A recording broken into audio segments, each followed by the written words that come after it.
Hello students, after discussing the classification of cost based on various bases, today let me proceed with the same discussion. Fourth important classification is that classification of cost based on the time.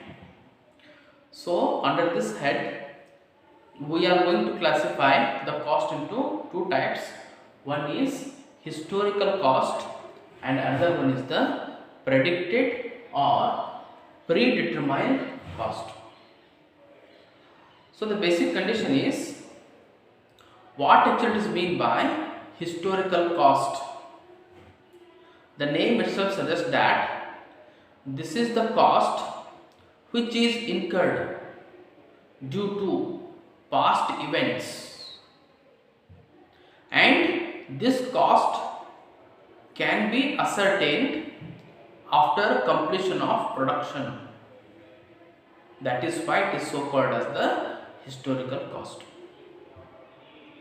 And second thing is that predicted or predetermined cost. So this kind of cost is going to be ascertained in advance to the production.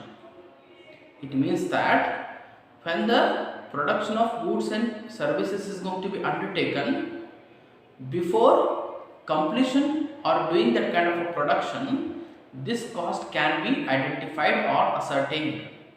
That is why it is so called as the predicted or predetermined cost. So under this you will find two different types of cost. One is estimated cost and another one is the standard cost. So what is estimated cost? Estimated cost is the cost which is ascertained based on the anticipation, based on the estimation. That is why it is so called as the estimated cost. And next thing is that the standard cost. Standard cost means this is the cost which is ascertained based on the scientific study. That is why it is so called as the standard cost.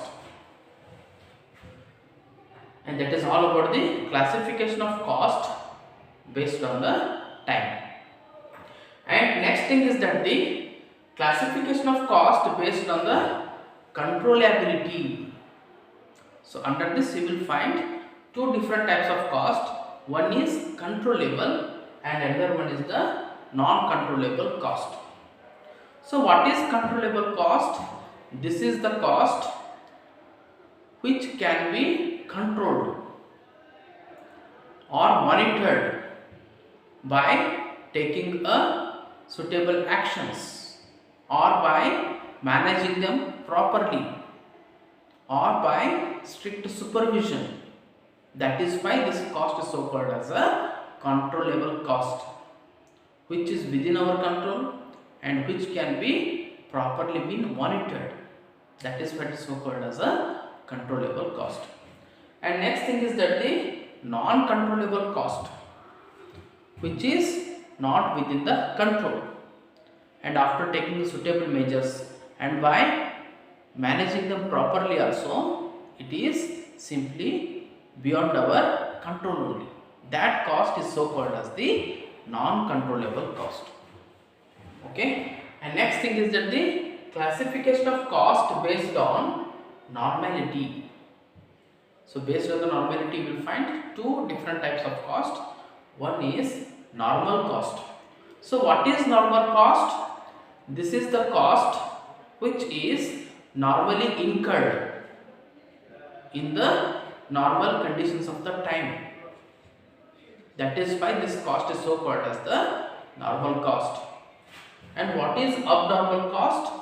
Abnormal cost is nothing but a cost which is beyond the normal cost. It means that this cost is going to be incurred under the abnormal situations and the conditions. That is why it is so called as the abnormal cost.